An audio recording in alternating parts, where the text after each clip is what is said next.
j'espère que vous allez bien. Je suis Rome Gay et nous sommes toujours sur la scène de Case. Et aujourd'hui, ça faisait longtemps que l'on n'a pas parlé d'histoire, vous et moi. Quand même.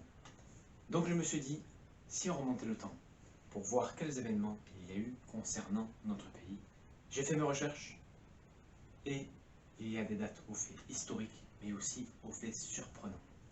Ils ne sont pas toutes, je suis désolé. J'en ai choisi quelques-unes. Alors, revenons ensemble, il y a 100 ans, pendant l'entre-deux-guerres, en 1921.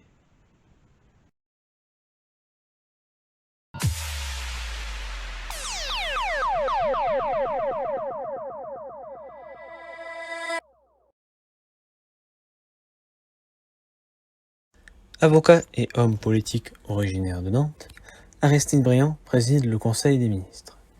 Il constitue un 7e gouvernement de gauche qui durera jusqu'en janvier 1922. Il sera nommé 11 fois président du Conseil et 26 fois ministre de plusieurs fonctions de mars 1906 à janvier 1932, pendant la Troisième République. Ministre des Affaires étrangères, il reçoit le prix Nobel de la paix conjointement avec Gustav Stresemann pour la réconciliation avec l'Allemagne en 1926. Il se construit une diplomatie, mais s'écroule dès le début des années 30, marquée par la Grande Dépression de 1929, la montée en puissance du nazisme et du nationalisme japonais. Il se présentera à l'élection présidentielle de 1931, mais échouera face à Paul Doumer. Il disparaîtra le 7 mars 1932 à l'âge de 69 ans.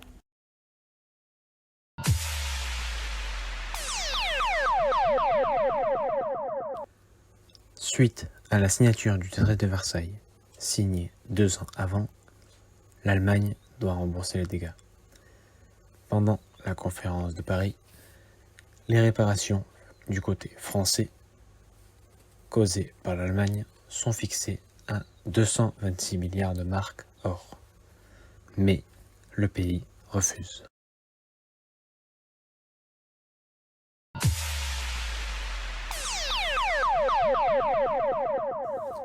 La pression se fait sentir dans la salle d'audience. Après plusieurs jours de procès, la cour d'assises vient de rendre son verdict. Après 2 ans de combat acharné de leur famille et l'aide d'un de leurs amis poilus, Claude Lafloc, pour leur rendre justice, c'est le soulagement, la victoire qu'ils attendaient après des années de honte, de deuil, de menaces et de haine. La réhabilitation des 6 poilus de Vingray qui se sont battus pour la France est désormais acquis. Ils sont décorés de la Légion d'honneur à titre posthume, 7 ans plus tôt, 27 novembre 1914. En fin d'après-midi, dans le secteur de la maison détruite, la 19e compagnie du 298e régiment d'infanterie subit des bombardements intenses. La tranchée détruite, les soldats évacuent le secteur, laissant quelques-uns faire le guet. La nuit tombée, une équipe inattendue des Allemands attaque par surprise les soldats qui se reposaient avec un dîner chaud. Une dizaine d'entre eux se font prisonniers et les autres repoussent l'équipe allemande qui battra en retraite. Quelques jours plus tard, les 24 soldats qui ont quitté leur poste ce jour-là sont appelés. Une enquête est menée, les soldats sont interrogés. Ils indiquent que leur sous-lieutenant Polo leur a donné l'ordre de se replier. Il dira qu'il n'a pas donné cet ordre et accusera ces hommes. À la suite des directives données au conseil de guerre du régiment par le général de Villaret de la 7e armée pour montrer l'exemple pour ceux qui désobéissent à l'ordre, qui abandonnent leur poste, alors qu'ils ont obéi aux ordres de leurs supérieurs. Le 3 décembre, le conseil tire au sort 6 soldats.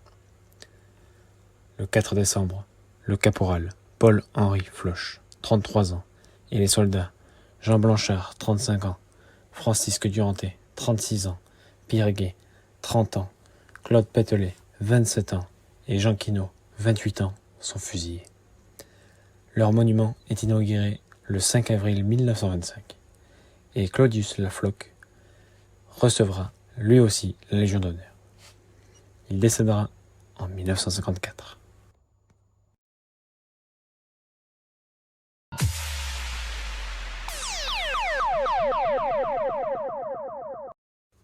L'Angleterre demande à son tour les réparations lors de la conférence de Londres. Le chancelier allemand présente un projet pour détourner le traité de Versailles. Il est de suite refusé par les Français et les Britanniques.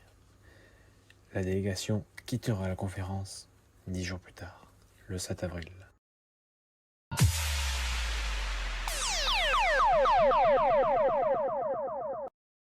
Cela fait plusieurs mois qu'elle est arrivée sur le sol argentin, avec ses 2 monomoteurs biplans construits par Caudron, d'où elle est l'égérie de la marque.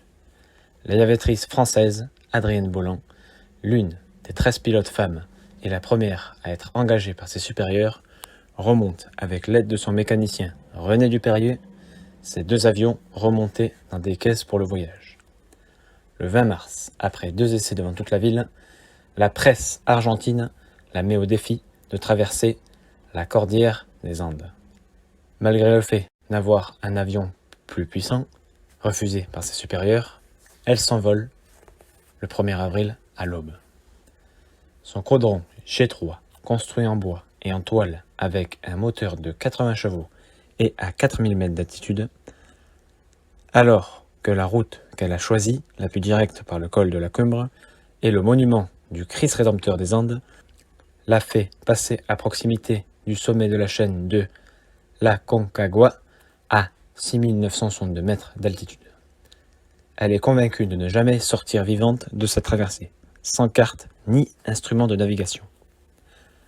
Afin de lutter contre le froid, elle s'induit le corps de graisse et de feuilles de papier journal. Elle se prémunit également d'un poignard et d'un revolver au cas où d'éventuelles attaques de condors arriveraient en chemin.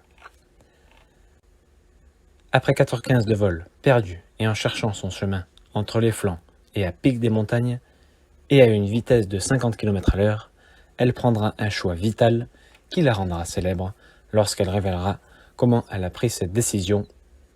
Elle se pose sur la piste de l'eau Espero, l'école militaire d'aviation de Santiago au Chili. Elle reçut un accueil d'autant plus triomphal que son exploit paraît invraisemblable. Grand absent, le consul de France à Santiago ne s'était pas déplacé, croyant à un poisson d'avril.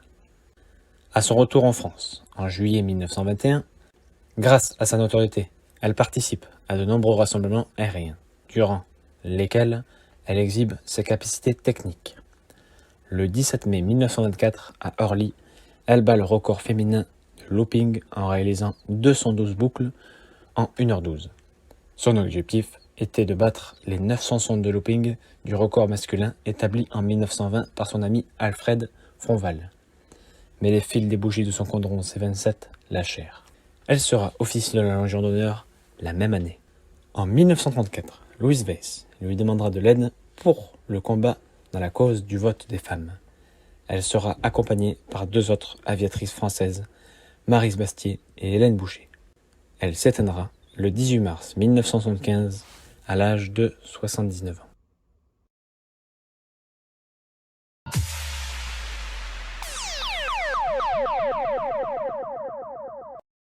Promulgation du décret concernant la réglementation de l'usage des voies ouvertes à la circulation publique, que le public appellera rapidement le Code de la route.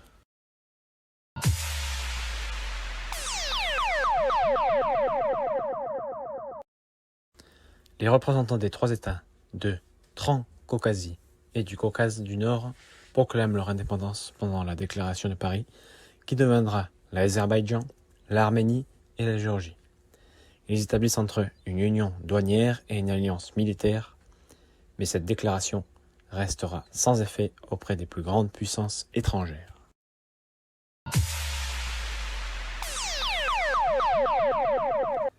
Sa construction est enfin terminée. Sa mise en service, prévue pour le 2 septembre 1916, approche. Mais la Première Guerre mondiale éclate. Il est retardé pour ce 15 juin 1921 avec sa première traversée du Havre à New York, en présence du maréchal Ferdinand Foch. Son nom, Paris, un colosse d'une longueur de 233 mètres, avec une capacité de 1930 passagers et de 630 membres d'équipage, et d'un poids de plus de 34 550 tonnes, en fait un monstre pour l'époque. Cette notoriété lui permet une place dans l'âge d'or de la navigation. En 1929, il est le premier paquebot à avoir un dancing et une salle de cinéma qui le fait monter parmi les plus prestigieux navires. En 1927, il aborde un cargo norvégien qui fera 12 morts parmi l'équipe scandinave. L'année suivante, il est victime d'un incendie grave. Les dégâts importants, il est immobilisé pendant 6 mois. Pendant sa carrière de 18 ans, il continuera les traversées du Havre à New York, mais aussi dans les Caraïbes et en Méditerranée. En 1939, au port du Havre, les cargaisons sont chargées. Il transporte ce jour-là des collections destinées pour l'exposition universelle de New York. Mais un très grand incendie éclate dans la boulangerie du navire. Cette fois-ci, il est totalement ravagé par les flammes. La quantité d'eau déversée d'un seul bord du navire le fait chavirer le lendemain de l'incendie. Le Normandie, un autre paquebot similaire à celui-là, subira le même sort 3 ans plus tard.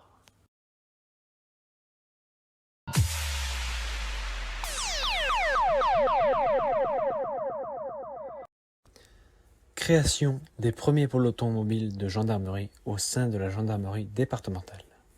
Leur mission principale est le maintien de l'ordre, mais ils remplissent également des missions de formation, de renfort à la gendarmerie départementale, ainsi que des missions militaires.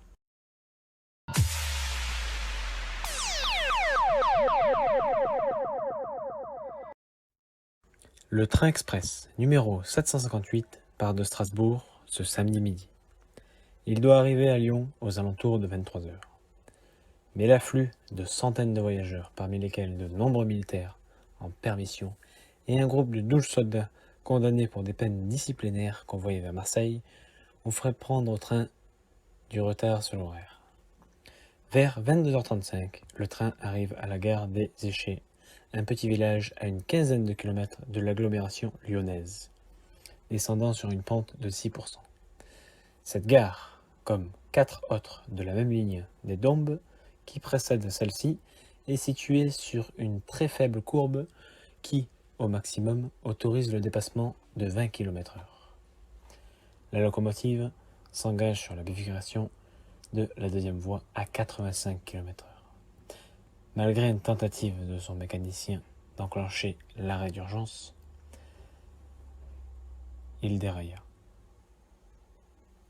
Belottée sur les 2 voies, elle continua cependant à rouler sur la plateforme, suivie de son tender et du fourgon de tête pour s'arrêter juste en face du bâtiment de la gare. Derrière, le fourgon de tête, sous la pression de la queue du convoi, plus lourde, se télescopèrent, puis furent éjectés latéralement et précipités contre le mur de la halle à marchandises, où ils se disloquèrent. Les dernières voitures et le wagon-restaurant entièrement métallique, ainsi que le fourgon de queue, poursuivirent leur course sur le ballast jusqu'à la tête du train et se stoppèrent. Le bilan est de 39 morts et plus de 60 blessés.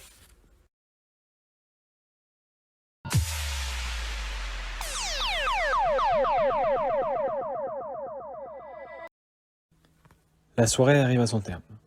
Le suspense est à son comble.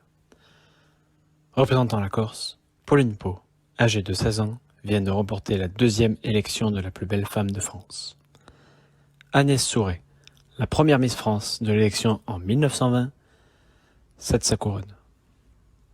Elle est de nos jours la seule Corse à avoir remporté l'élection. La première dauphine est Miss Bretagne, la 2e est Miss Île-de-France, la 3e est Miss Limousin. L'élection Miss France sera interrompue pendant plus de 5 ans avant de revenir en 1927, où le terme de Miss France sera employé jusqu'au bout.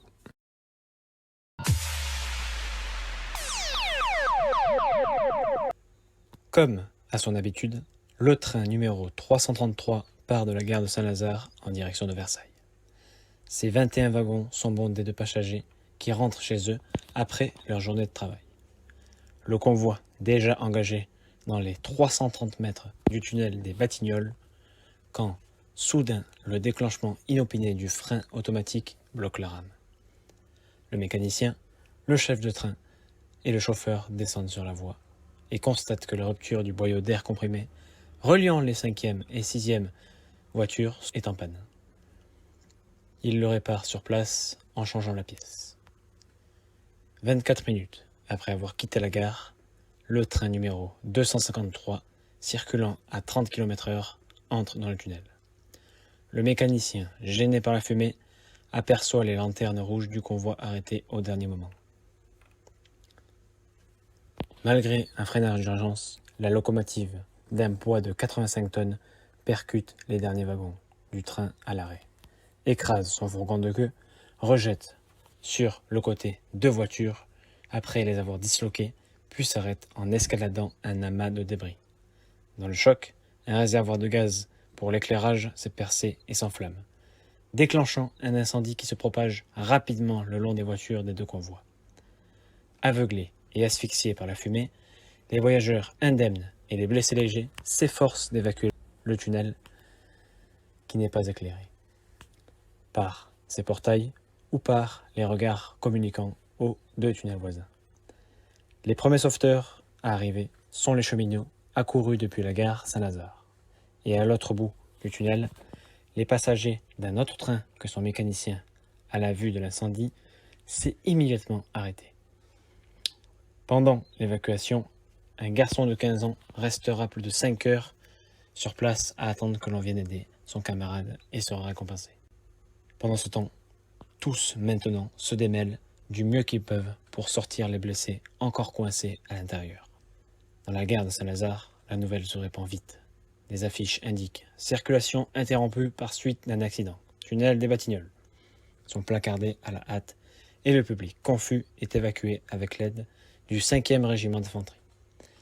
Le bilan est de 28 morts et de dizaines de blessés. Ainsi, 2 semaines après l'accident, le drame entraînera de manière spectaculaire le lancement des travaux du tunnel des Batignolles, qui passe de 6 à 8 voies sur, non pas 3, mais 4 tunnels. L'installation de l'éclairage dans le tunnel et les premiers coups de pioche de sa démolition seront annoncés aussitôt.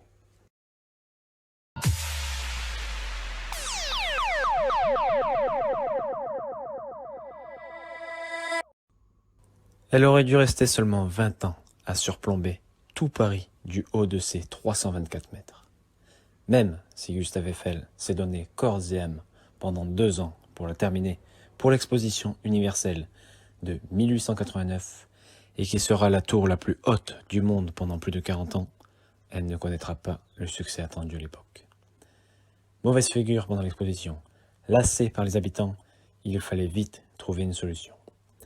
Après plusieurs années, grâce à l'aide de plusieurs des meilleurs savants de l'époque, ils trouvèrent la solution de construire une antenne qui peut émettre à plus de 6000 km en 1908.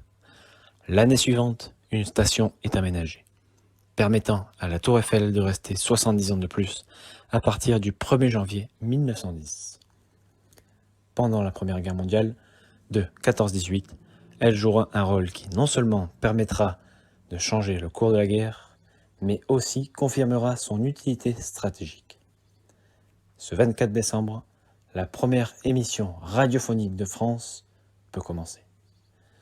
L'inauguration aura lieu le 6 février 1922 en présence des comédiens Sacha Guitry, Yvonne Printemps et du général Gustave Ferrier, directeur de la station jusqu'en 1924. Elle connaîtra un énorme succès jusqu'à sa disparition 12 jours avant l'entrée des Allemands dans Paris le 6 juin 1940.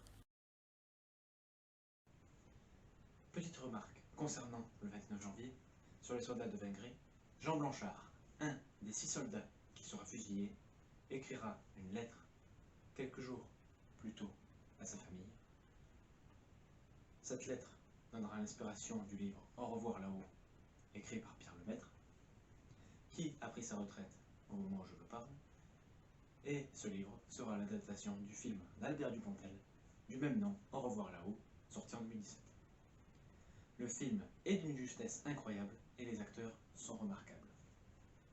Je vous conseille d'aller le voir. Merci d'avoir regardé cette vidéo, c'était un plaisir de vous la faire, de découvrir tous ces événements qui sont passés à cette époque, en 1921. Désolé si quelques photos sont un peu floues, j'essaie de faire de mon mieux. Dites-moi dans les commentaires si vous aimez ce nouveau genre de vidéo, et si vous voulez une date précise, écrivez-la. Et on se quitte là-dessus. N'oubliez pas de profiter du week-end, de passer une bonne semaine. Le couvre-feu est à 21 h. Il faut tenir encore un petit peu. On sera libéré pour l'été. Ne vous inquiétez pas. On sera chaud, on sera prêt pour l'été. On fêtera les 1 an de cette chaîne Kidsy. Donc, ne vous inquiétez pas, ça arrive. Ayez confiance en vous. Restez vous-même. Et n'oubliez pas de garder le sourire. A très bientôt pour de prochaines aventures.